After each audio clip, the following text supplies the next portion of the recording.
Hello everyone, ఈరోజు మీరు చూస్తున్న వీడియో టెక్నాలజీకి సంబంధించిన video.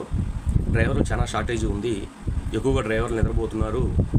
Time to time duty చేయాల్సిన అవసరంలో ఎక్కువగా డ్రైవర్లు ఎక్కువ డ్యూటీ చేసి అలసిపోయి నిద్రపోతున్నారని చెప్పేసి చైనాలో ఒక నూతనమైన కొత్త టెక్నాలజీ రూపొందించారు.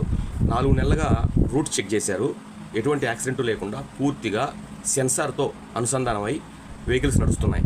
ఒక ఆఫీస్లో 4 వ్యక్తులు కంప్యూటర్తో అనుసంధానం చేసి సుమారుగా 4 నెలల నుంచి 4 మాత్రమే 20 వెహికల్స్ని ప్రతిరోజు డ్రైవ్ చేస్తున్నారు. 4 నెలలుగా ఎటువంటి యాక్సిడెంట్ లేకుండా లొకేషన్ మనం ప్రొవైడ్ చేస్తే చక్కగా లొకేషన్ వరకు తీసుకెళ్ళి అన్లోడింగ్ పాయింట్ వద్దకు బండిని తీసుకెళ్తున్నాయి సెన్సార్స్.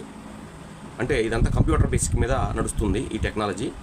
ఇది రాబోయే రోజుల్లో ఇండియా వరకు కూడా తీసుకొస్తారేమో అనేది తెలుసుకోవాల్సి ఉంది. ఈ ట్రక్కులు విజయవంతంగా సక్సెస్ అయినాయి అని చైనా మంచి సెలబ్రేషన్ చేసుకుంటుంది 4 నెలల తర్వాత. ఇప్పుడు ఒకసారి మీకు తెలియజేద్దామని చూపించడం జరుగుతున్నది.